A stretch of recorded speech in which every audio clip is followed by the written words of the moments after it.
Pak Dr. Hidayat Nur Wahid sudah bergabung lagi. Nah, saya bacakan satu hadis pendek sebelum beliau memulai, bahwa ada hadis riwayat Muslim menyatakan jangan jadi pemimpin zalim. Rasulullah Shallallahu Alaihi Wasallam bersabda, ya Allah, siapa saja yang mengurus urusan umatku ini, yang kemudian ia menyayangi mereka, maka sayangilah ia. Dan siapa saja yang menyusahkan mereka, maka susahkanlah ia. Hadis riwayat Muslim. Demikian, kami persilakan Pak Dr. Hidayat Nur Wahid, waktu dan tempat kami persilakan. Monggo. Assalamualaikum warahmatullahi wabarakatuh. Waalaikumsalam warahmatullahi wabarakatuh. Alhamdulillahilladzi khalaqal laila wan nahara khilfatan liman arada yadhakkara aw arada syukura.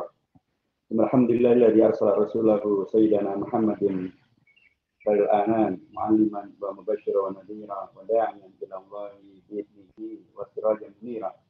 Asyhadu an la ilaha illallah wa la syarika lahu wa asyhadu anna Muhammadan abduhu wa rasuluhu wa safiyuhu alladzi la nabiyya ba'da. Amma ba'd. Maaf tadi ada sedikit teror, ya, tapi alhamdulillah sekarang sudah bisa kembali lagi. Yang pertama tentu syukur kepada Allah Subhanahu wa taala, kita kembali dibangunkan oleh Allah Subhanahu wa taala untuk kemudian bisa sholat subuh berjamaah, kemudian melanjutkan dengan silaturahim Zoomiyah, ukhuwah Zoomiyah, Zoom. Kemudian mudah-mudahan jadi dengan pengajian ini menjadi silatul ilmi, nambah wawasan kita, dan kemudian silatul amali, ada ta'awun antara kita semuanya, kerjasama antara kita semuanya untuk menghadirkan amal soleh, amal kebajikan, amal kemanusiaan yang membawa hasanah di dunia hingga menjadi hasanah di akhirat.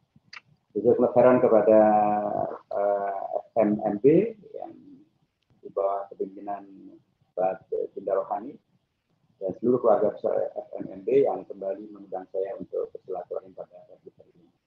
Saya kira langsung saja, waktu kita relatif tidak panjang, kembali saya sudah sampaikan kepada Pak Dinda. Nah, setelah hari ini juga ada beragam kegiatan yang harus saya ikuti.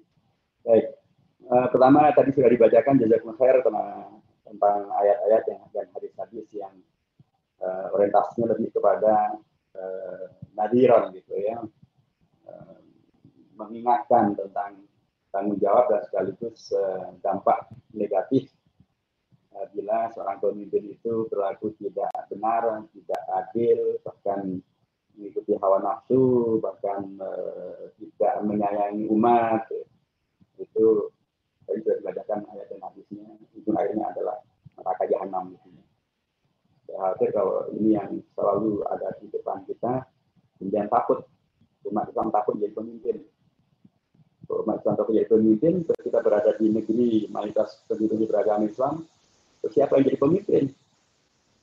Seperti disampaikan oleh seorang politisi yang sangat terkenal, dia mengatakan bila umat Islam tidak peduli dengan politik, maka jangan kaget kalau suatu ketika mereka dipimpin oleh orang yang tidak peduli dengan umat Islam. Nah, jadi saya kira perlu kita balancekan ya, bahwa ada tanggung jawab dan ada dampak yang luar biasa bila seorang pemimpin tidak berlaku adil, tidak berlaku benar, tidak hawa nafsu, tidak menyayangi umat. Ya begitu memang, itu pasti. Dan bahkan di dunia pun kalau itu terjadi ya bisa terkena hukum dunia gitu ya, mungkin di penjara, mungkin digulingkan, mungkin namanya jatuh, nama keluarganya jatuh dan sebagainya. Tapi sebenarnya saya ingin ngambil jalan yang lain, yaitu bahwa pemimpin itu sangat penting kan dalam Islam ya. Karena yang oleh Allah kita diminta atau diajarkan untuk menjadikan kita dan ada Nabi besar Muhammad Sallallahu Alaihi Wasallam. Laqad kana lakum fi Rasulillahi uswatun hasanah. Dan siapa Nabi besar Muhammad Sallallahu Alaihi Wasallam? Nanti kalau kita mengikuti kajian tentang para nabi dan para rasul dikaitkan dengan kualifikasi mereka dengan kepemimpinan, maka ada 3 jenis kenabian. Ada nabi yang hanya nabi saja, nabi yang abdan, yaitu nabi yang hanya menjadi hamba Allah saja, berdakwah saja, tanpa terkait dengan masalah kepemimpinan. Tapi ada yang nabi yang ada nabi yang malikan, ada nabi yang dia ada seorang penguasa, seperti Nabi Sulaiman, Nabi Daud yang tadi ayatnya dibacakan depan di surah Sad ayat 26, ya Dawud inna ja'alnaka khalifatan fil ardh fahkum baina nas bil haqq wa la tattabi'il hawa. Itu nabiyan malikan. Sama juga Nabi Sulaiman, nabiyan malikan. Dan Nabi Sulaiman itu doanya luar biasa. Rabbi habli mulkan la yanbaghi li ahadin min ba'di. Berikan kepadaku kekuasaan yang tidak bisa disaingi oleh siapapun yang datang sesudahku. Doa yang dahsyat. Jadi ada nabiyan abdan seperti Nabi Idris, Nabi Nuh, itu nabiyan abdan. Tapi ada nabiyan malikan, itu Nabi Sulaiman, Nabi Daud, itu nabiyan malikan. Nabi besar Muhammad SAW itu adalah sekaligus nabiyan abdan malikan. Dia adalah nabi yang murni sebagai hamba Allah, berdakwah, beramal soleh gitu ya. Tapi dan itu nampak betul dalam periode Makkiyah gitu. Dan tapi dia juga adalah seorang nabi yang malikan, nabi yang memimpin negara, yang mengatur kehidupan berbangsa dan bernegara. Itulah ketika dia ke Madinah dan dia membuat wakil ke Madinah, dan jadilah kemudian masyarakat baru yang disebut dengan masyarakat Madinah. Nah, Nabi Muhammad yang adalah kedua kita ini, karenanya mengajarkan kepada kita tentang pentingnya umat menjadi pemimpin, jangan menjadi pengekor gitu ya. Karenanya ketika beliau menyebut tentang ada 7 kelompok yang dijamin masuk surga oleh yang dijamin dilindungi oleh Allah di yaumul mahsyar nanti, yauma la dilla illa dilluh. 7 kelompok itu dimulai pertama kali dengan imamun adil, pemimpin yang adil. Jadi saya ingin menyampaikan ini supaya kita tidak kemudian memblame gitu ya, takut dengan pemimpin, kepemimpinan karena begitu banyak dampak-dampak dari risiko-risiko yang luar biasa. Dan mengapa kemudian ini menjadi ingin saya tampilkan karena dulu Imam Ahmad bin Hanbal pernah menyampaikan law anna li da'watun mustajabah la'ataitu al haqiq. Kalau aku mempunyai doa yang mustajab, maka akan aku berikan doa itu kepada para pemimpin. Mengapa demikian? Karena kata beliau seorang pemimpin itu bisa menegakkan apa yang disampaikan oleh Khalifah Utsman bin Affan sebelumnya. Innallaha la yanza'u bil Qur'ani ma la yanza'u bis sultan. Innallaha la yanza'u bis sultani ma la yanza'u bil Qur'an. Seringkali Allah mengakukan sesuatu itu melalui kepemimpinan itu lebih cepat ketimbangnya melalui norma Al-Qur'an saja. Tentu kepemimpinan yang datang dalam norma Al-Qur'an. Dan itu bisa kita lihat dalam konteks aplikatifnya adalah di Jakarta. Yang tadi disebutkan ada pemimpin yang tidak ada didatangi malah mendatangi gitu ya dan mendapatkan apresiasi yang luar biasa di masyarakat. Di Jakarta itu dulu ada yang namanya Hotel Alexis. Hotel Alexis itu disebutnya sebagai kata gubernur sebelumnya disebut sebagai surga dunia dan karenanya tidak bisa dibubarkan. Para ulama, para ustadz, para mubalik sudah berkali-kali berdakwah, berkali-kali menghimbau, bahkan ada yang demo, tetapi nggak bisa ditutup.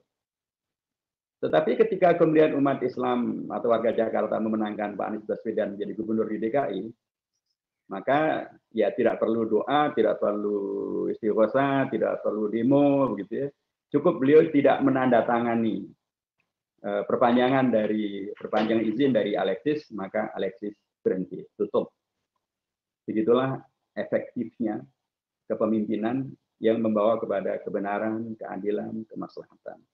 Jadi karena kita ada di Indonesia, yang Indonesia ini menganut sistem demokrasi dan demokrasi melalui pemimpin yang dipilih, maka ada 2 kaidah. Kaidah pertama adalah kama takunu yuwalla alaikum. Siapa Anda, itulah yang akan Anda jadikan sebagai pemimpin.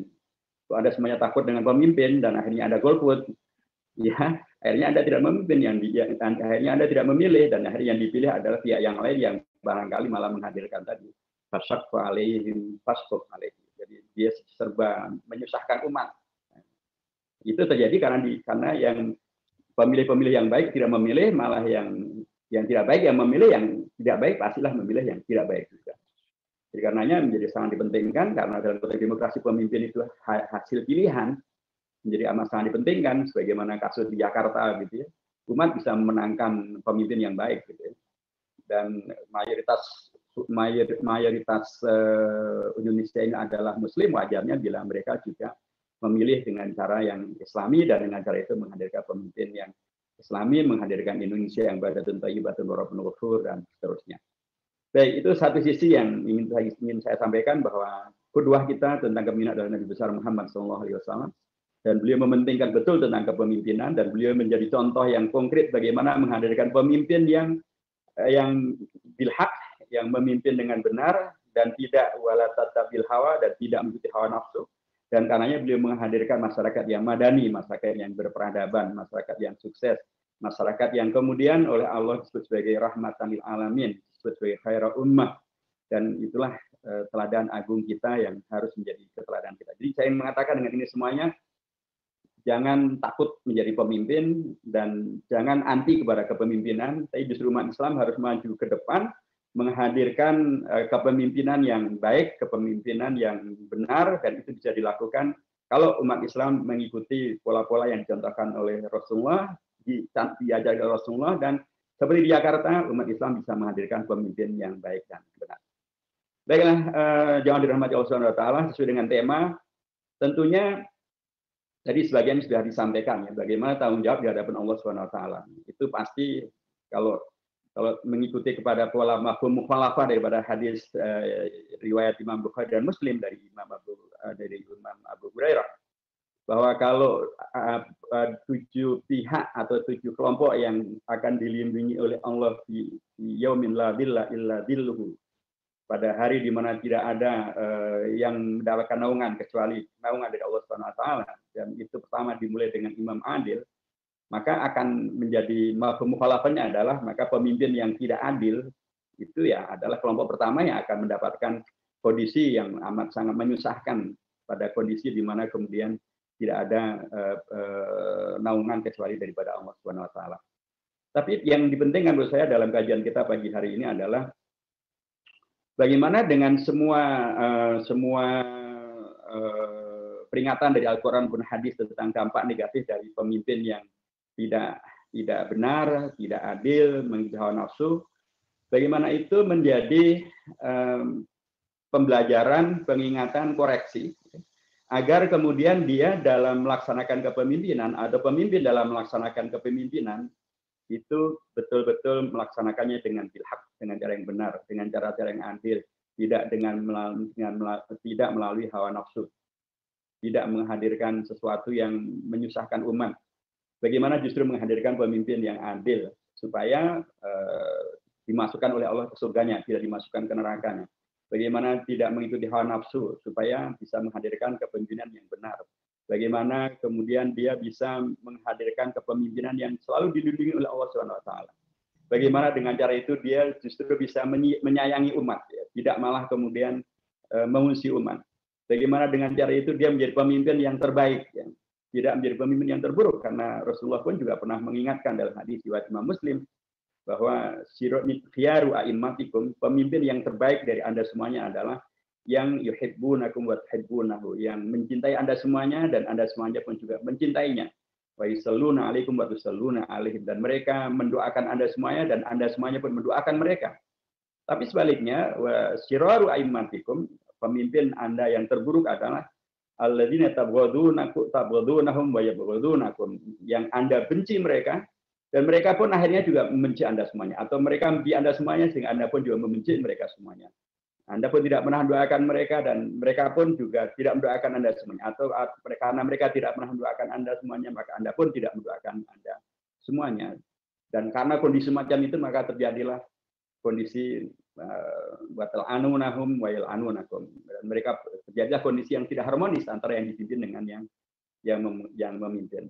Dan itulah karenanya Rasulullah mengingatkan betul bahwa dengan ajaran-ajaran ini adalah agar bagaimana kemudian pemimpin, dan apalagi yang sudah mau menjadi pemimpin dengan kampanye, dengan jeripaya yang luar biasa, membentuk tim sukses, kemudian menghadirkan beragam manuver-manuver, ada yang sampai pada tingkat pakai sembako, ada pakai dangdutan, ada pakai janji palsu, ada pakai saksi palsu, ada ya pakai mahkamah palsu, ya.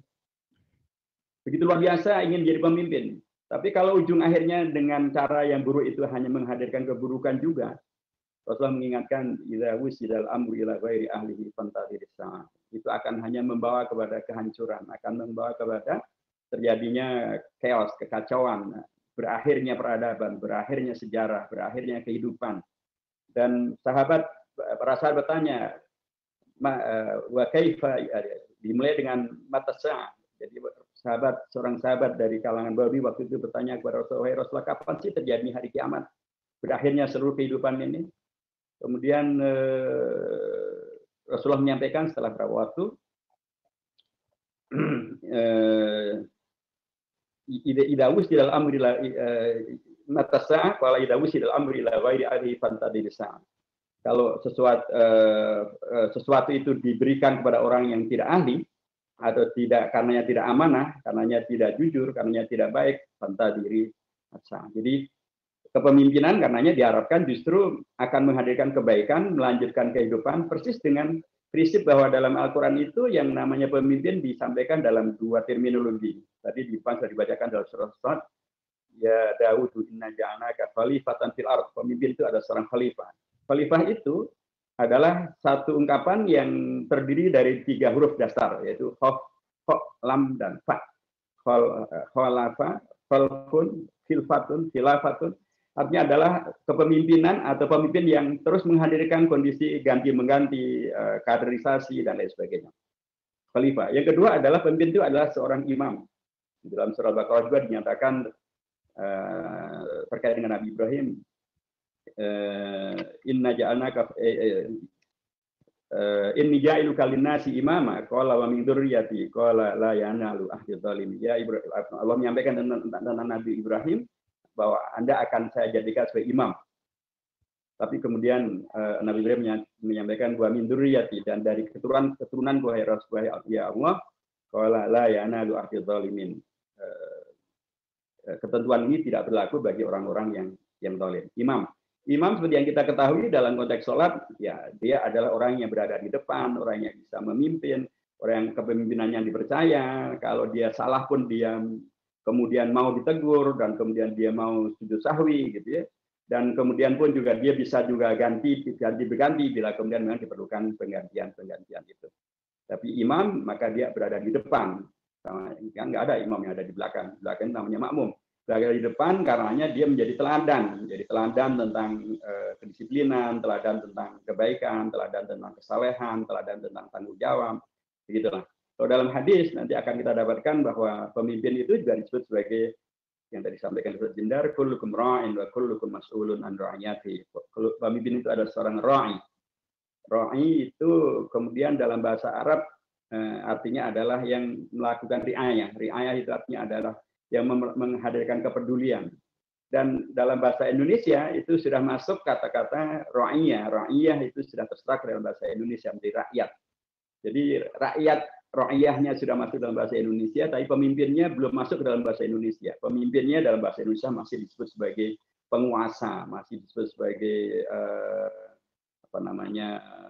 pemerintah. Jadi dalam logika penguasa dan pemerintah ya ada logikanya, ada kekuasaan dan pemerintah, merintah saja.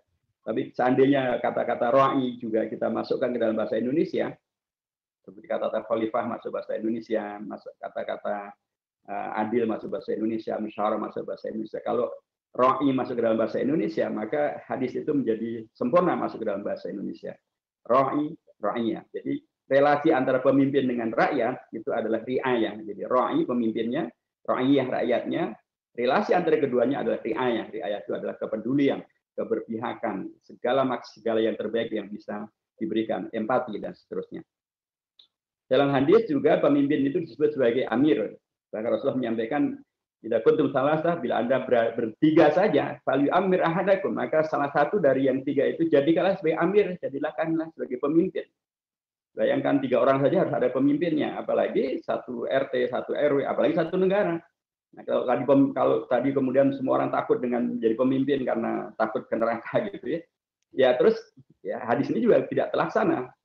Padahal menjadi pemimpin bisa jadi justru menjadi wasilah menuju kepada surga, wasilah menuju kepada mendapatkan perlindungan Allah, menghadirkan hasanah di dunia wal akhirah, menutup Alexis dan lain sebagainya.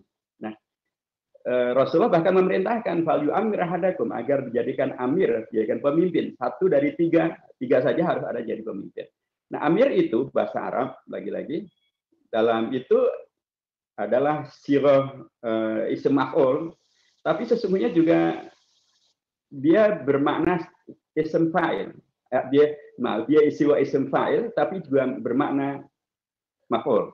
Jadi amir itu adalah seorang pemimpin, tapi dalam bahasa Arab amir itu artinya juga adalah makmur.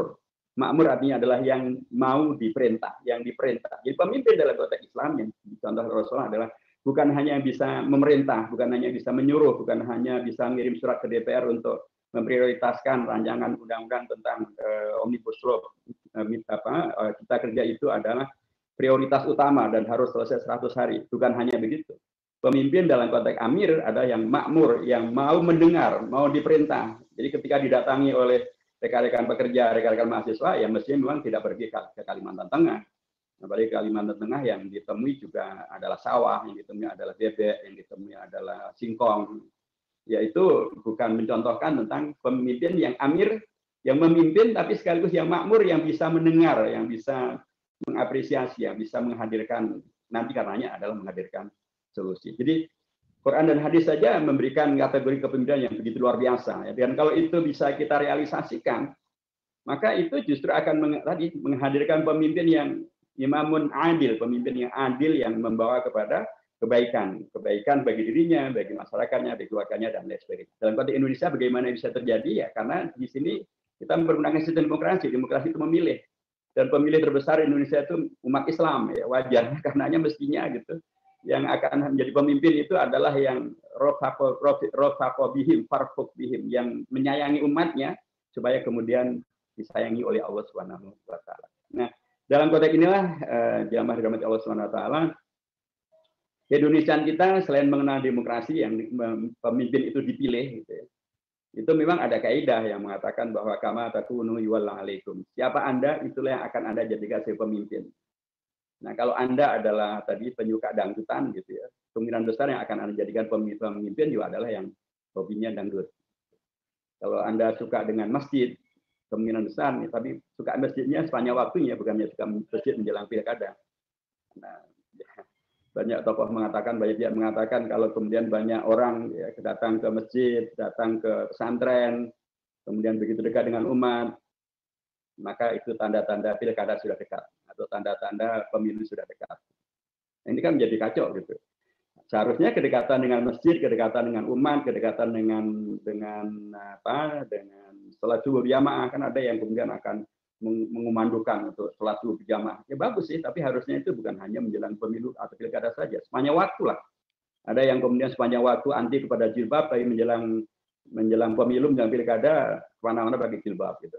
Ya, banyak orang mengatakan ini lagi-lagi tanda-tanda pilkada sudah dekat, atau bahkan ada yang kemudian non-muslim pun karena ingin pilkadanya mendapatkan suara gitu ya, kemudian dia juga pakai jilbab gitu, dan foto belakangnya ada Ka'bah. Jadi saya mengatakan bahwa Indonesia memang adalah negeri dengan kondisi semacam ini, di mana pemimpin itu dipilih oleh rakyatnya, demokrasi begitu.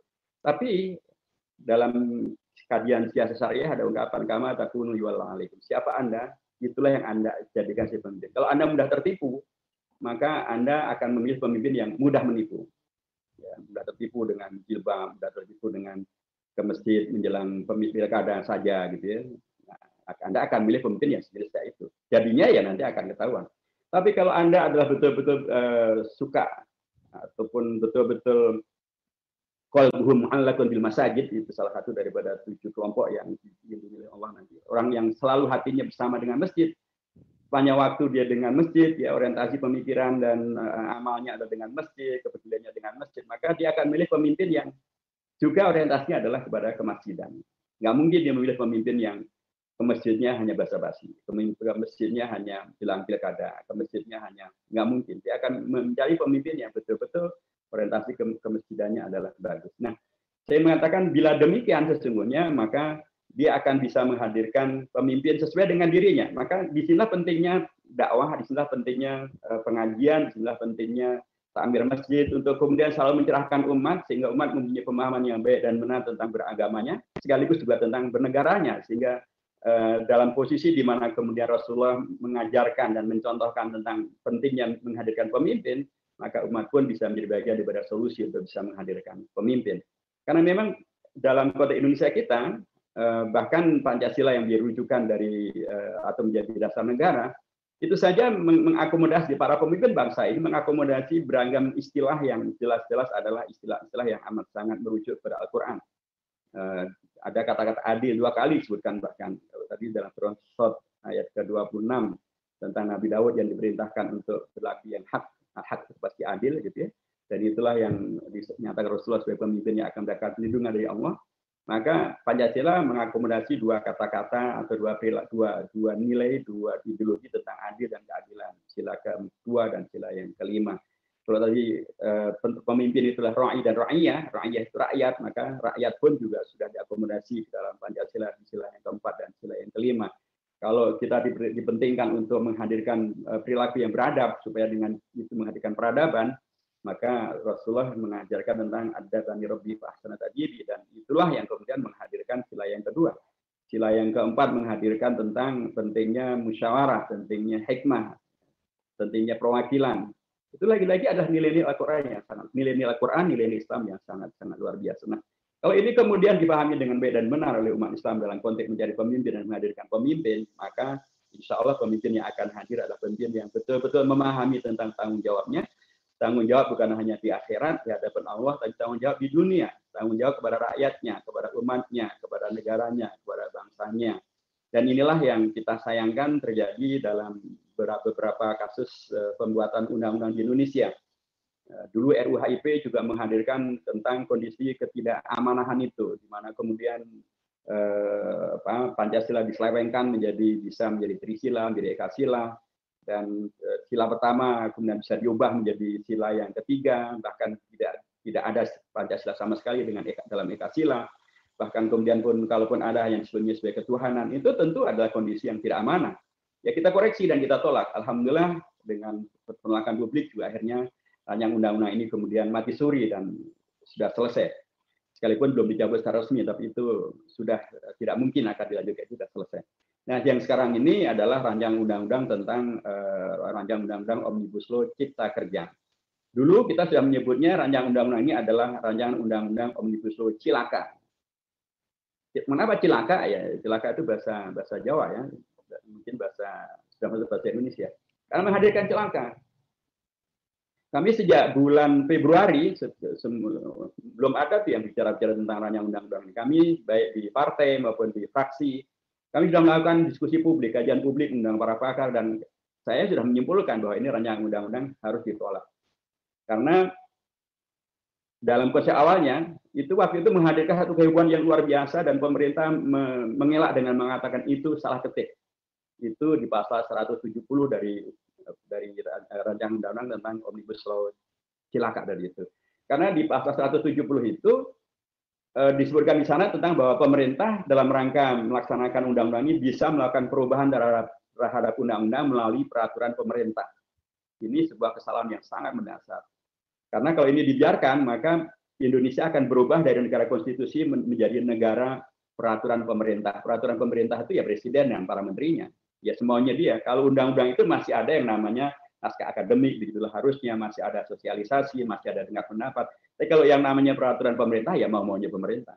Jadi kalau ini dibiarkan, maka akan dirubah dari negara demokrasi berdasarkan pada konstitusi menjadi negara peraturan pemerintah, semuanya dia. Dan itu bertentangan dengan pasal 5 ayat 2 dari Undang-Undang Dasar. Karenanya kami menyatakan ini harus ditolak, karena ini bertentangan dengan Undang-Undang Dasar. Berikutnya, di pasal 170 ayat 2 dan 3, lagi-lagi itu menggusur hak daripada DPR dan kekuasaan DPR untuk membuat undang-undang. Karena di sana dikatakan bahwa dalam rangka melakukan perubahan ini, pemerintah cukup dapat berkonsultasi dengan pimpinan DPR.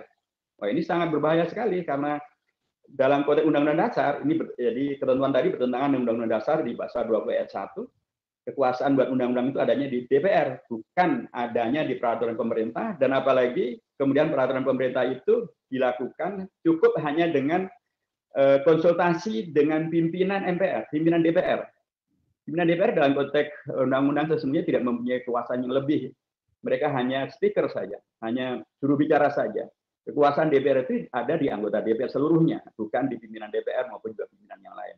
Jadi ini sudah merubah dan Alhamdulillah kritik kita kemudian bisa diakomodasi yang kita dengar gitu ya, yang kita dengar dari kawan-kawan di panitia kerja, pasal 170 ini sudah dianulir. Alhamdulillah masukan kita bisa mereka terima. Karena undang-undang ini kalau dari sisi omnibus law-nya sih masih bisa dimengerti lah. Omnibus law itu adalah satu jenis perundang-undangan yang menyatukan banyak undang-undang menjadi hanya satu undang-undang saja, satu untuk semua atau satu untuk banyak undang-undang. Memang dimaksudkan untuk menghadirkan penyederhanaan perundangan, tetapi yang terjadi bukan menjadi sederhana. Undang-undang ini malah menghadirkan ketidaksederhanaan karena terlalu banyak nanti pasal yang akan kemudian diakhiri dengan kata-kata dan akan diatur lebih lanjut dalam peraturan pemerintah. Nah, peraturan pemerintahnya yang bagaimana? Menjadi semakin tidak sederhana, semakin rumit gitu ya, semakin bahkan dengan menjadi peraturan pemerintah dengan kualifikasi tadi, maka akan menghadirkan negara baru gitu ya, yang kemudian orientasinya adalah bukan kepada undang-undang dasar, orientasinya kepada peraturan pemerintah. Pemerintah itu adalah penguasa, penguasa itu adalah pemerintah eksekutif, eksekutif itu sekarang ya Pak Jokowi dan para menterinya. Nah, kalau demikian kita bisa bayangkan bagaimana ini Indonesia ke depannya. Kalau kemudian permasalahannya menjadi omnibus law yang kemudian menghadirkan peraturan perundangan yang katanya sederhana tapi malah menjadi tidak sederhana. Katanya ingin membuat tidak rumit tapi malah menjadi semakin rumit. Katanya ingin menghadirkan kepastian hukum tapi dengan begitu banyaknya pasal tentang peraturan pemerintah yang belum ada, maka kepastian hukum itu menjadi tidak ada. Apalagi juga di sana disebutkan tentang ada beragam ketentuan tentang Mahkamah Konstitusi yang harusnya sudah selesai dan tidak bisa diganggu gugat lagi karena Mahkamah Konstitusi itu keputusannya adalah final and binding, final dan mengikat dan tidak bisa diganggu gugat lagi. Tapi di sana ada pasal tentang yang akan menghidupkan kewenangan dari Kementerian Dalam Negeri untuk mencabut perda bila itu dianggap bertentangan dengan polisinya pemerintah. Nah, itu sudah dihapus oleh MK. MK menolak pasal itu dan harus mengembalikan pada Undang-Undang Dasar, yaitu bila ada masalah di peraturan daerah, maka yang akan menyelesaikan bukan Kementerian Dalam Negeri, tapi adalah Mahkamah Agung. Nah, ini kemudian tetap diakomodasi di perpanjang undang-undang itu dalam bentuk bahwa Kementerian Dalam Negeri bila daerah membuat satu peraturan daerah yang bertentangan dengan pusat atau bertentangan dengan Undang-Undang Dasar, maka itu dirubah oleh daerah sendiri. Dan kalau tidak melakukan perubahan, maka akan dilakukan ancaman terkait dengan masalah penggelontoran anggaran pembelanjaan daerah APBD. Ini semangatnya masih sama dengan yang awal tadi, yang tidak sesuai dengan keputusan Mahkamah Konstitusi. Tapi kemudian tetap saja dihidupkan. Jadi begitu banyak hal yang kemudian memang membawa kepada masalah yang memang kemudian kalau dikaitkan dengan tanggung jawab pemimpin, memang menjadi masalah besar. Karena harusnya pemimpin itu menghadirkan hukum yang adil, hukum yang benar. Adil dan benar itu salah satu tolak ukurnya adalah transparansi dan sesuai dengan prosedur. Ini prosedurnya tidak sesuai. Karena harusnya undang-undang itu dimulai dengan adanya naskah akademik. Ini naskah akademiknya di awal sama sekali tidak ada. Nomor 2 harusnya melibatkan publik. Ini pelibatan publik hampir tidak ada sama sekali. Bahkan kemudian terasa yang ada adalah tergesa-gesa dan terburu-buru. Sehingga ditargetkan 100 hari harus selesai. Bahkan kemudian karenanya DPR dipaksa-paksa untuk kemudian melakukan sidang-sidang balik maksud saya dalam konteks ini hari reses pun di mana kemudian harusnya anggota DPR itu mendengar dari rakyat gitu ya. Tapi justru mereka anggota balik ini harus rapat untuk membahas rancangan undang-undang ini. Bahkan kemarin itu seharusnya keputusan itu baru akan diambil di hari Kamis tanggal 8 Oktober, tapi dimajukan ke hari Senin tanggal 5 Oktober. Alasannya ya menurut saya sih dibuat-buat ya, tapi yang jelas baik pada tanggal 5 Oktober maupun pada ketika pembahasan masih di balik, itu lagi-lagi prosedurnya juga tidak terpenuhi dengan baik.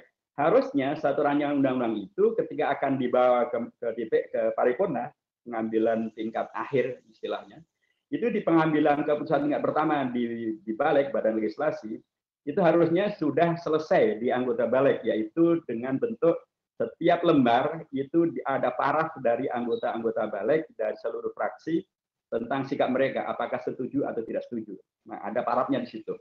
Nah, itu tidak ada sama sekali. Di proses ini tidak berlaku. Sehingga karenanya kami, PKS maupun juga Partai Demokrat, menolak rancangan undang-undang ini dibawa ke paripurna. Tapi tetap saja dibawa ke paripurna.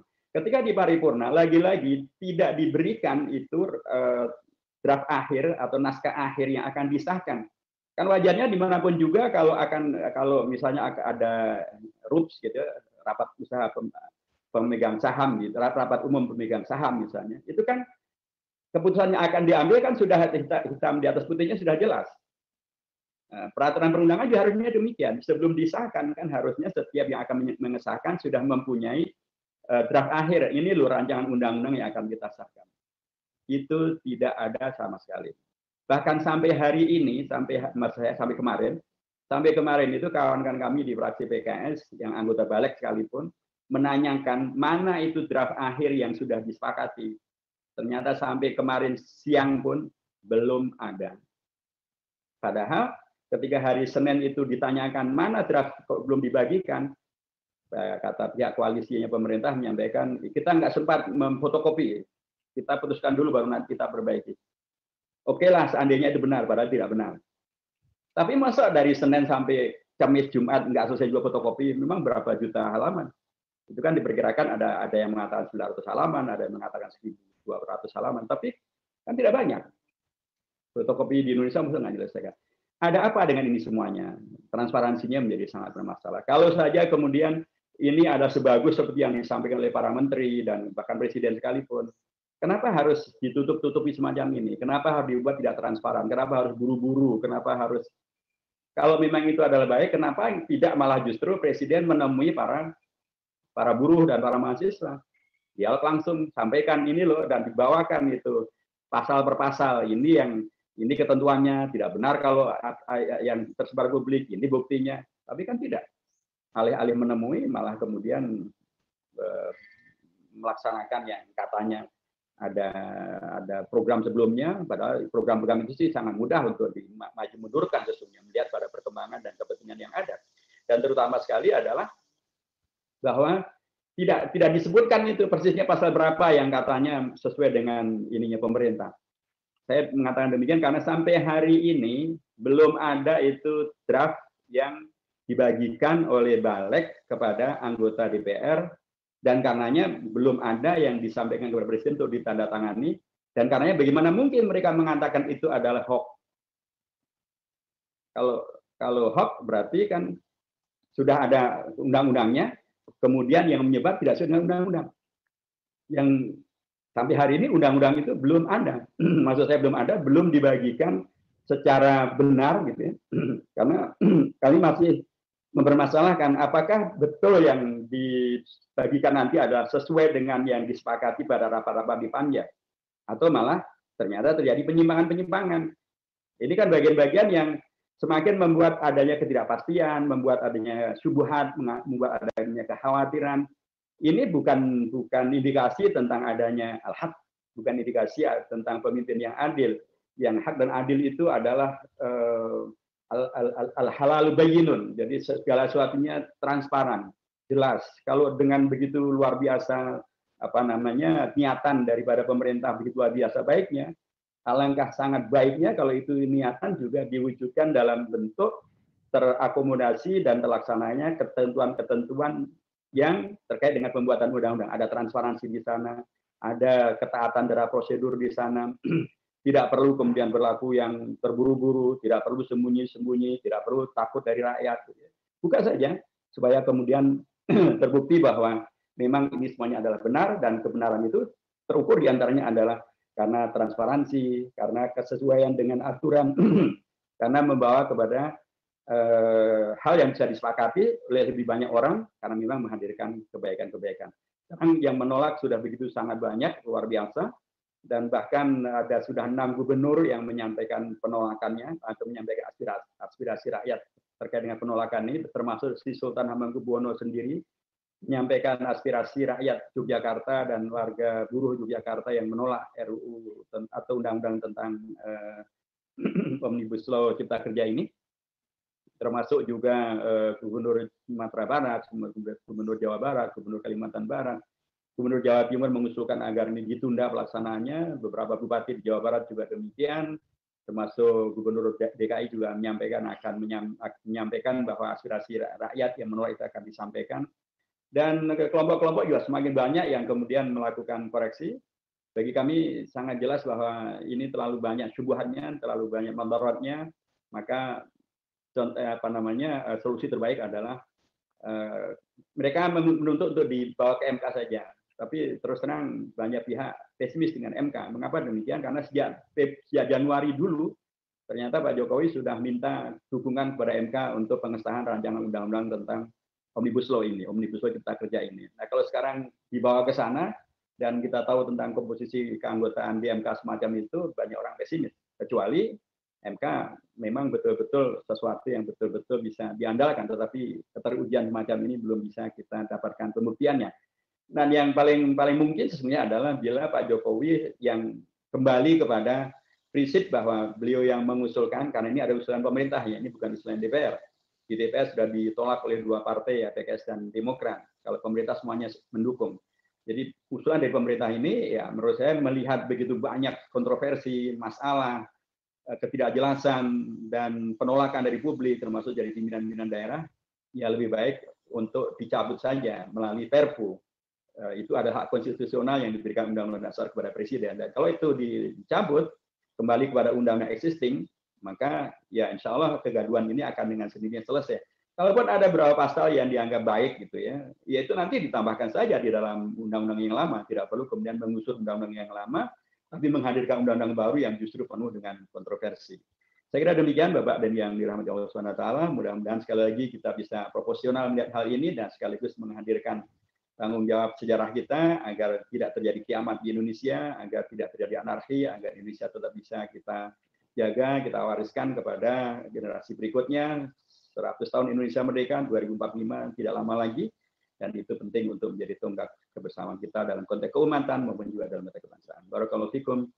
Wabillahi muwaffiq ila aqwamit thoriq wa nasrun minallahi wa fathun qarib. Assalamualaikum warahmatullahi wabarakatuh. Waalaikumsalam warahmatullahi wabarakatuh. Pak Dr. Hidayat Nur Wahid, terima kasih luar biasa. Jadi sudah disampaikan tentang aspek kepemimpinan tadi dan dikaitkan dengan proses Omnibus Law. Dan ada yang digarisbawahi oleh Pak Dr. Hidayat Nur Wahid, dan terima kasih kami semua diingatkan bahwa di satu sisi kepemimpinan itu mendapatkan ancaman dari Allah Subhanahu wa Ta'ala, bagaimana kalau tidak amanah, tapi di sisi lain itu menjadi privilege untuk masuk surga kalau pemimpin ini pemimpin yang adil. Artinya umat Islam jangan menjauhi untuk menjadi pemimpin, karena kalau umat Islam jauh dari politik, maka yang mengisi di dalam kepemimpinan, apalagi di Indonesia ini, maka akan didominasi oleh pemimpin-pemimpin yang buruk. Jadi sekali lagi, satu sisi ancaman dari Allah itu sangat tegas tentang pemimpin, tapi di satu sisi Allah menawarkan jalan pintas untuk masuk surga. Bahkan di hari penghisapan ada 7 kelompok yang dinaungi, dan nomor satunya adalah pemimpin yang adil. Kemudian tadi disebutkan juga tentang bagaimana kepemimpinan itu sangat penting, bahkan di antara 3 orang yang berjalan saja wajib ditunjuk untuk pemimpin, apalagi RT, RW, apalagi sebuah negara.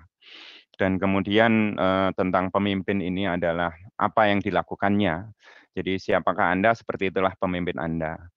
Jadi kira-kira itu beberapa poin yang ada. Kemudian tentang Omnibus Law, bagaimana ditunjukkan di depan mata publik bahwa proses Omnibus Law ini tindakan dari tindakan pemimpin-pemimpin yang tidak amanah, di mana Omnibus Law tujuannya adalah menyederhanakan, malah hasilnya menjadi semakin rumit, dan karena banyak peraturan pemerintah yang untuk menerjemahkan itu, dan konon sampai 500 peraturan pemerintah. Dan Omnibus Law dilakukan tidak transparan, sembunyi-sembunyi, dan tidak melalui kajian studi yang sangat detail. Nah, oleh karena itu ada beberapa pertanyaan ini Pak Dr. Hidayat Nur Wahid. Mohon izin, panjenengan punya waktu sampai pukul berapa Pak Hidayat? Ya, kalau ditambah 6.45 deh. Karena saya jam 7 udah isi aja lagi. Ya baik, baik. Ini sudah ada banyak pertanyaan. Jadi saya coba bacakan salah satu. Yang pertama adalah tentang karena Omnibus Law ini sangat sangat relevan sekali dengan kondisi sekarang. Ada pertanyaan Pak Hidayat, bagaimana Omnibus Law ini berlaku di negara lain, Pak? Apakah itu banyak mudorotnya atau banyak manfaatnya? Nah, ini ada pertanyaan dari siapa nih ya? Dari Pak Bambang Dwi. Pak Ustadz, bagaimana pengalaman penerapan Undang-Undang Omnibus Law di luar negeri dan seperti apa pelaksanaannya? Nah, mohon disampaikan. Oke, baik, terima kasih. Omnibus Law itu sesungguhnya adalah satu sistem perundang-undangan gitu ya. Dan itu di Amerika Serikat itu terbiasa mereka memakai Omnibus Law. Tapi Indonesia pun juga sesungguhnya pernah mempergunakan Omnibus Law, bahkan MPR. MPR itu tahun 2003 itu membuat satu TAP ya, namanya TAP MPR nomor 1 tahun 2003, itu menilai ulang terhadap seluruh TAP MPR dan MPRS yang ada dari tahun 60 sampai tahun 98, dan kemudian dirangkum hanya dalam satu TAP, itu namanya TAP MPR nomor 1 tahun 2003. Jadi secara aspek hukum, Omnibus Law itu boleh, karena itu adalah bagian daripada hak konstitusional yang diberikan oleh konstitusi kepada pembuat undang-undang. Yang jadi masalah adalah bukan di Omnibus Law-nya, tetapi bagaimana konten daripada Omnibus Law itu sendiri. Kalau Omnibus Law itu dilakukan dengan transparan, prosedurnya benar, kajian akademiknya benar, kemudian kontennya pun juga benar, ya nggak ada masalah. Tapi yang jadi masalah dalam konteks Omnibus Law Cipta Kerja di Indonesia, itu tadi, ketika diajukan tidak ada naskah akademik. Kemudian tidak mengikuti prosedur. Prosedur itu tadi harus ada naskah akademik, harus melibatkan aspirasi publik sejak dari awalnya, gitu. Tapi itu tidak dilibatkan. Dan kemudian kontennya tadi, yang tadinya ingin menyederhanakan, kemudian peraturan pemerintahnya ternyata tidak kurang banyaknya daripada perundangan dan pasal yang akan dicabut. Kemudian termasuk tentang masalah hukum, di sana disebutkan tentang penghukuman itu akan merujuk kepada KUHP, padahal KUHP-nya sendiri belum selesai dibahas. Nanti bagaimana akan terjadi kekosongan sanksi hukum. Jadi begitu Pak. Jadi masalahnya bukan di Omnibus Law-nya sendiri madarat atau manfaat, tetapi apakah Omnibus Law itu isinya adalah sesuatu yang madarat atau manfaat. Kalau memang Omnibus Law bisa aja berisi manfaat seperti tadi TAP MPR nomor 1 tahun 2003 itu sepenuhnya ada manfaat, karena kemudian dari TAP MPR itu diklasifikasikan lah. Ada TAP MPR yang sudah tidak berlaku, selesai, ini sudah kemudian tidak dirujuk lagi.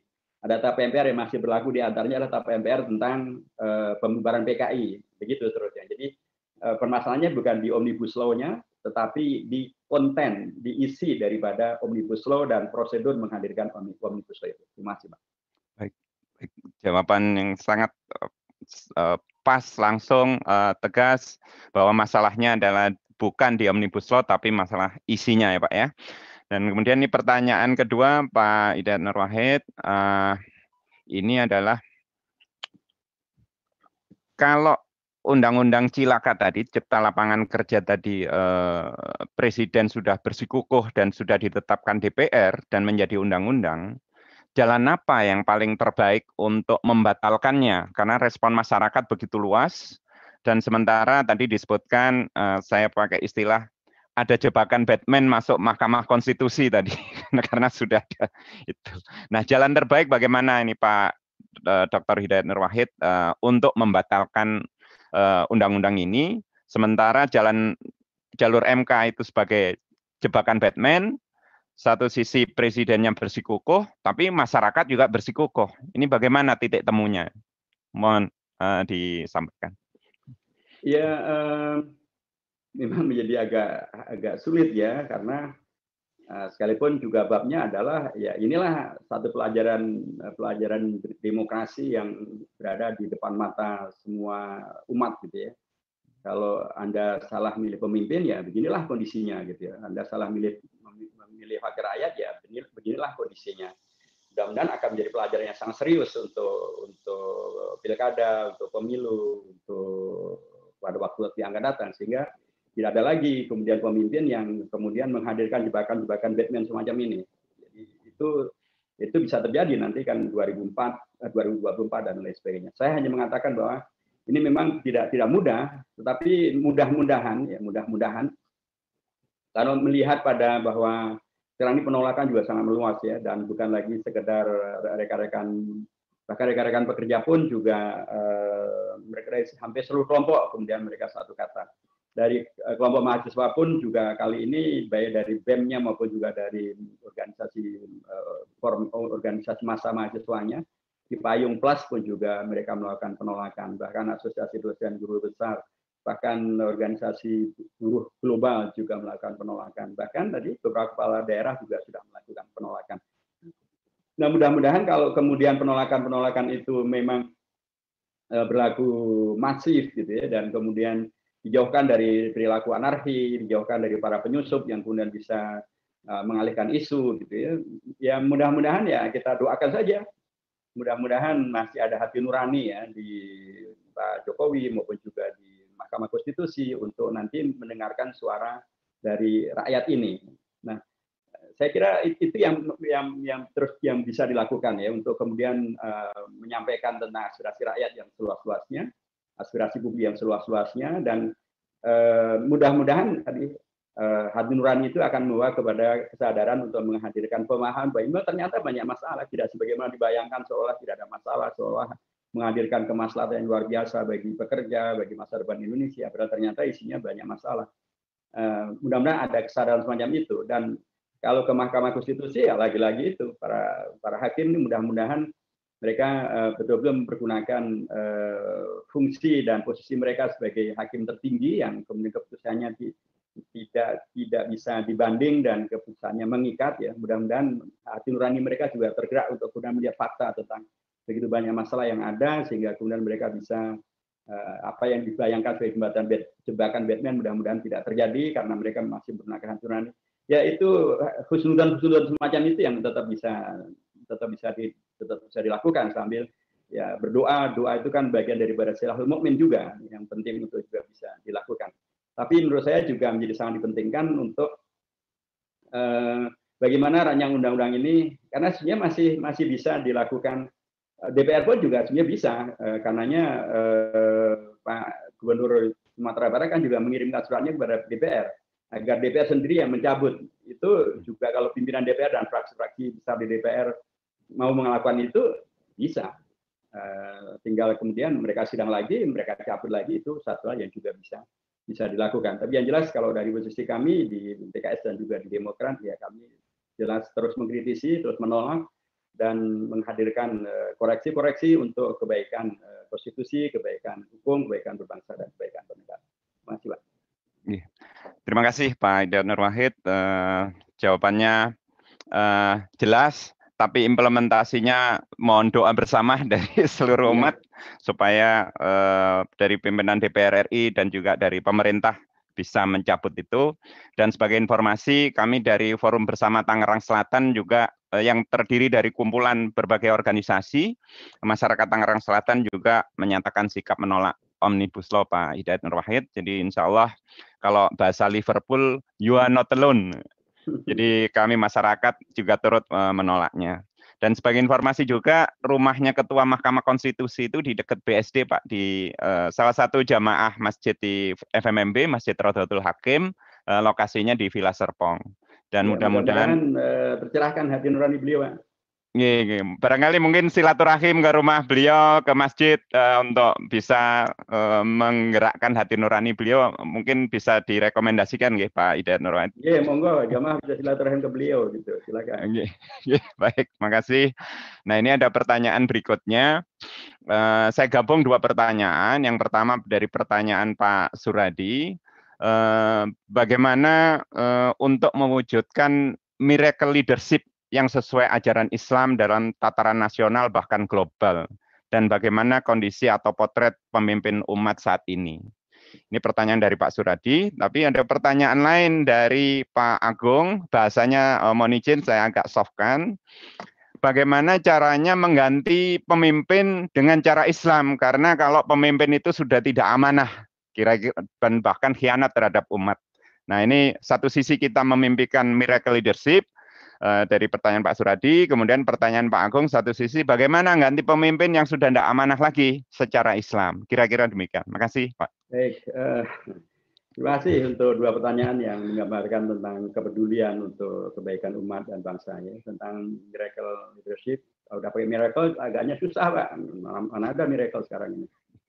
Dan bila kemudian leadership itu kemudian dikaitkan dengan global, lebih susah lagi karena kita pahamlah bagaimana konspirasi-konspirasi global yang demikian luar biasa sejak tahun 1924, kemudian pemimpin yang baik dibunuhin, kemudian umat yang baik juga kemudian difitnah, begitu seterusnya, dan kemudian Israel dihadirkan untuk memecah belah dan menghancur leburkan dan seterusnya dan seterusnya. Tapi saya cenderung mempergunakan pendekatan yang optimistik lah ya, sebagaimana tadi saya sampaikan dalam pembicaraan saya. Kepemimpinan itu kan seperti yang tadi diingatkan oleh Ustadz Cinta Rohani, itu selain bolehlah kita bayangkan tentang keadaan tingkat global dan internasional dan sebagainya, hampir miracle sekalipun. Tapi ada ungkapan yang Rasulullah ingatkan yang dari samping Ustadz Cinta Rohani, kullukum ra'in wa kullukum mas'ulun an ra'iyatihi. Bagaimana masing-masing kita itu menjadi pemimpin dan bertanggung jawab atas kepemimpinan kita, masing-masing kita gitu loh.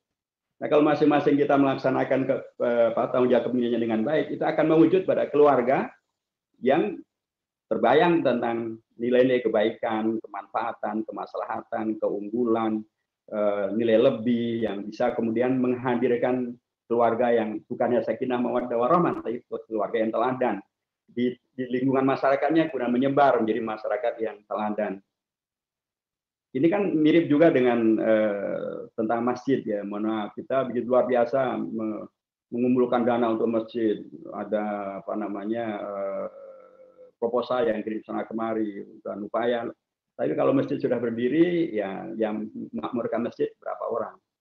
Padahal untuk memakmurkan masjid itu ya tidak perlu undang-undang dasar, tidak perlu undang-undang, tidak perlu menggulingkan pemimpin. Tapi itu pun juga para pemimpin yang individu kullukum ra'in tadi itu juga tidak memakmurkan masjid. Jadi saya ingin mengatakan bahwa boleh kita berpikir tentang yang sangat luas, tapi Islam mengingatkan tentang ibda' binafsika. Anda harus mulai dari diri Anda sendiri. Karena kullukum ra'in. Anda semuanya adalah para pemimpin dan Anda akan dimintai pertanggungjawaban atas kepemimpinan Anda. Nah, kalau itu kemudian kepemimpinan nasional maupun global, itu kan dimulai dengan kepemimpinan yang basisnya adalah tadi demokrasi. Demokrasi adalah pemimpin, adalah pemilihan. Pemilihan itu dilakukan oleh seluruh warga bangsa.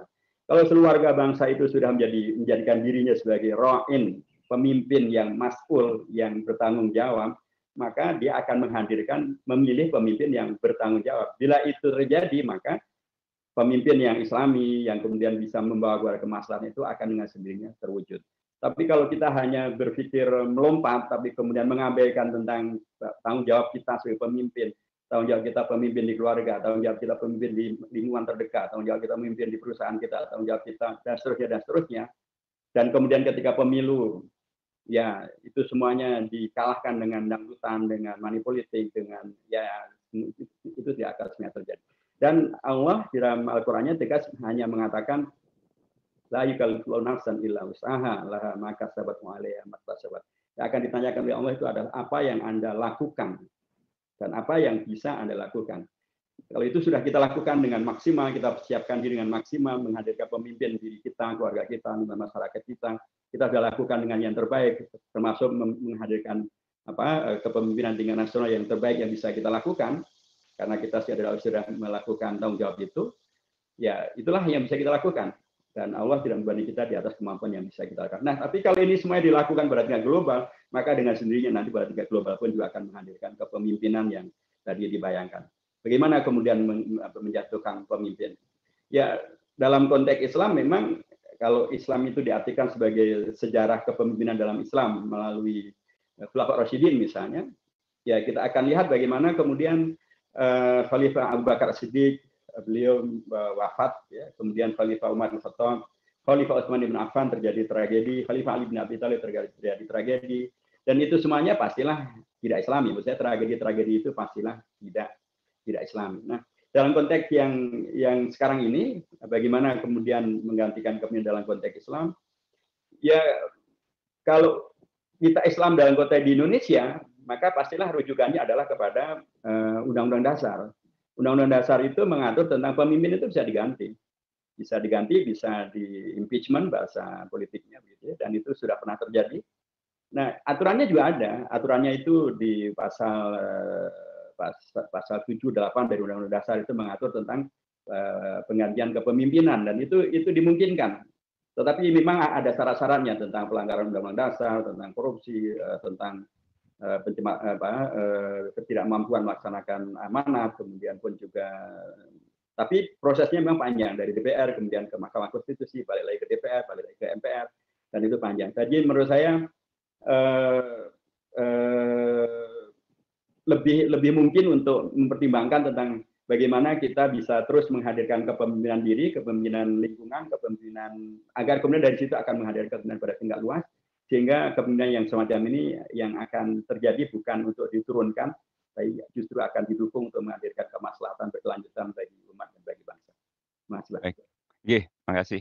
Nah, ini mungkin pertanyaan terakhir nggih, Pak Hidayat, adalah dari Pak Ajit Bangun. Bagaimana cara mengajak umat Islam yang mayoritas ini untuk mau memilih pemimpin yang baik, adil, dan amanah? Sementara seperti diketahui saat ini partai Islam, partai-partai yang membawa nama Islam tidak bersatu. Ormas Islam juga belum bersatu. Sementara kita punya pengalaman bahwa partai-partai Islam dulu yang waktu kabinet Ijo Royo itu poros tengah itu partai-partai Islam bisa bersatu dengan baik. Jadi mohon bisa disampaikan.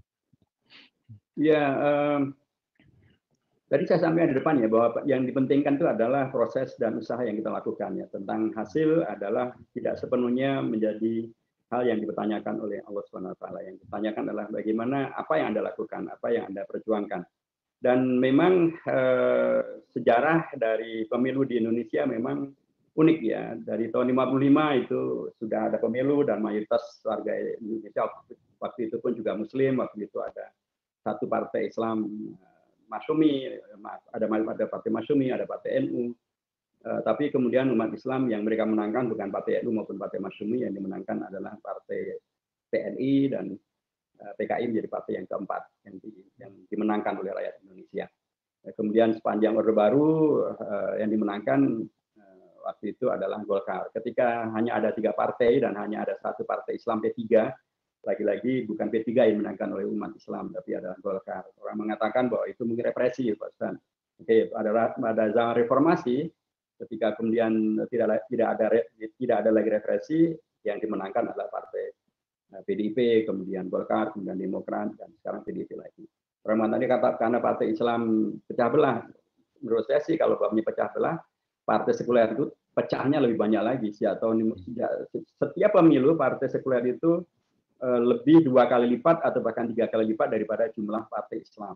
Mestinya mereka lebih pecah, lebih sedikit suaranya, tapi ternyata ya mereka memenangkan pemilu karena suara terbesar diberikan oleh umat Islam kepada mereka.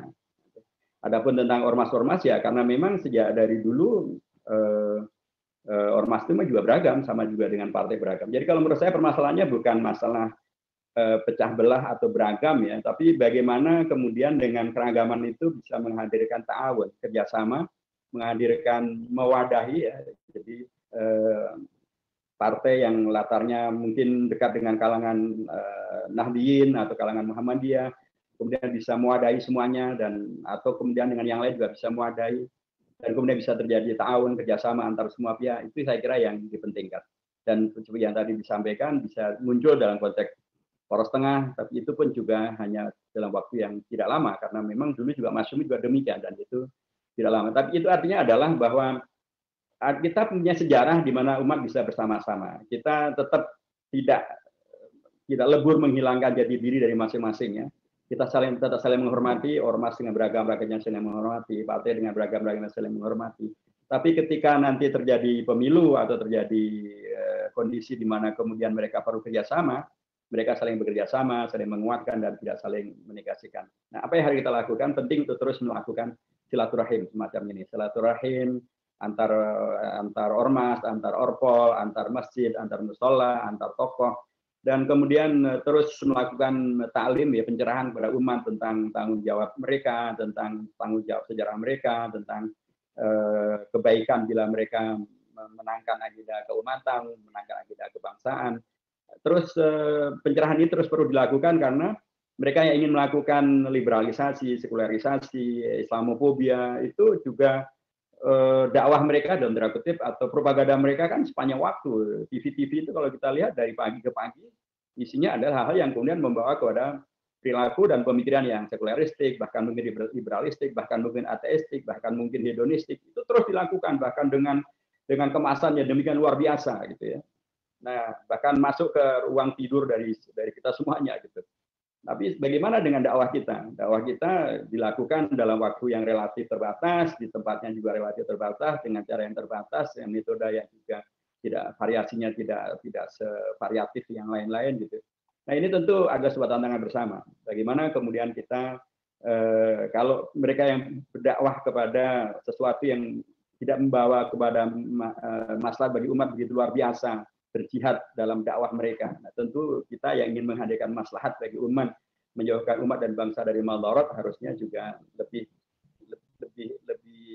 masif lagi, lebih aktif lagi, lebih bijak lagi, lebih serius lagi, lebih tahan uji lagi. Kita kadang-kadang lebih suka untuk hanya menuntut, tapi kita tidak mau menjadi bagian daripada solusi. Kita lebih suka untuk menyalahkan secara umat, menyalahkan sesama umat, ketimbang kemudian kita mencoba untuk menghadirkan ta'awun, kerjasama di antara umat. Jadi silaturahim saya kira penting untuk kita maksimalkan. Silaturahim untuk kemudian menjadi silatul ilmi, wawasan kita semakin menguat, menjadi silatul amali, kerjasama kita menjadi semakin menguat, supaya dengan cara itu maka segala kebaikan bisa kita wujudkan. Saya sedikit menjawab tadi ada muncul di layar saya ada beberapa pertanyaan tentang disebutkan bahwa dalam Islam nggak ada pajak, yang adanya zakat. Enggak juga. Di dalam Islam selain zakat ada yang namanya kharaj.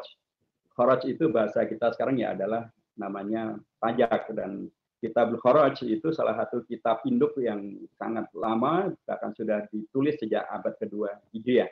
Jadi penting untuk ngaji lebih banyak lagi memang supaya kita tidak salah untuk menyampaikan sesuatu. Tadi juga disampaikan tentang masim seumur hidup dan sejak kapan diberlakukan, itu agak terkait dengan partai saya.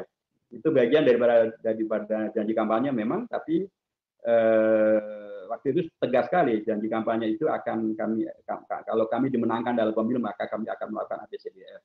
Tapi faktanya kami belum dimenangkan dalam pemilu, sehingga dengan cara itu sesungguhnya secara persyaratan sudah selesai. Tapi apakah kami tidak berjuangkan? Kami perjuangkan, Pak. Kalau kita perjuangkan melalui rancangan undang-undang Omnibus Law ini ada tentang perpajakan yang kami coba untuk masukkan ke sana. Ini masih perdebatan masih panjang dan sepertinya mereka tidak mau menerima apa yang diusulkan oleh kita, tapi memperjuangkannya sudah kita lakukan. Salah satu yang kemudian kita janjikan dan kita perjuangkan dan sampai hari ini sudah berhasil, alhamdulillah, yaitu dibuatnya undang-undang tentang perlindungan ulama, tokoh agama, dan simbol agama. Alhamdulillah ini rancangan undang-undang ini sudah diterima, sekalipun judulnya menjadi perlindungan tokoh agama dan simbol agama, karena ada pihak yang anti dengan istilah ulama, sehingga ya oke, kita terima istilah tokoh agama, tapi di dalamnya ada ungkapan tentang di dalam tokoh agama kalau umat Islam ya namanya ulama gitu. Jadi itu diterima. Sudah diterima, dia masuk dalam program legislasi nasional. Kami di PKS sudah selesai membuat naskah akademiknya, kami sudah selesai membuat rancangan undang-undangnya. Kami sudah mulai sosialisasi kepada tokoh-tokoh umat ya, dan dari Majelis Ormas Islam dari sudah mendukung begitu ya, dan banyak pihak juga sudah mendukung, dan terjadinya beragam peristiwa vandalisasi musola di Tangerang kemarin misalnya, kemudian perobekan Al-Quran di Sukoharjo, kemudian perusakan masjid di Dago, kemudian penusukan Syekh Ali Jabir di Palembang, penusukan Imam Sholat Isya di Pekanbaru, dan kemudian juga persekusi para ulama dan sebagainya. Itu semakin membenarkan tentang pentingnya rancangan undang-undang. Kami sudah selesai membuat itu, menjadi bagian daripada janji kampanye kami, sekalipun kami belum dimenangkan sebagaimana yang seharusnya dilakukan bila janji-janji itu ingin dilaksanakan. Kami mencoba untuk terus melakukan yang maksimal yang bisa kami lakukan, mau didoakan agar rancangan undang-undang tentang perlindungan ulama, perlindungan tokoh agama dan simbol agama akan kemudian lancar di balik, kemudian Termasuk juga perlindungan ketahanan keluarga. Ketahanan keluarga juga sudah kami usulkan dan sudah diterima, sudah dibahas. Mudah-mudahan akan kemudian lancar pada proses-proses berikutnya. Saya kira demikian Bapak. Jazakumullah khairan wal afu minkum jami'an. Ya, terima kasih Pak Hidayat telah menjawab pertanyaan-pertanyaan kami dengan lugas. Nah, ini ada terakhir, tapi bukan pertanyaan, ada harapan dari Ibu Muti Mujiati. Kalau pemimpin amanah dan adil, insya Allah pajak-pajak tidak akan memberatkan rakyat. Oleh karena itu kita milih pemimpin, jangan salah, tunggu tahun 2024. Semoga PKS diberi kesempatan untuk menjadi pemimpin Indonesia yang amah dan adil. Amin. Ini dukungan dari jamaah buat Pak Hidayat Nur Wahid dan PKS. Dan insya Allah akan menjadi jalan kalau ditakdirkan nanti bisa memimpin pada tahun 2024. Izinkan saya dari moderator untuk memberi satu kesimpulan dengan 2 quote dari isi tausiah hari ini. Yang pertama, saya ambil quote dari Jerman. Das Leben besteht zu 10% aus dem, was mit ihnen passiert, und zu 90% aus ihrer Reaktion. Kehidupan adalah 10% apa yang terjadi pada Anda dan 90% lainnya tergantung dengan bagaimana cara Anda meresponnya. Dan yang kedua, quote nomor 2, ini saya ambil dari sesi hari ini, siapakah Anda, maka seperti itulah pemimpin Anda. Apabila Anda suka menipu, maka pemimpinnya adalah seorang penipu. Dalam kurung HNW, S3 10 Oktober 2020. Mohon izin, ini quote dari Bapak sendiri tadi.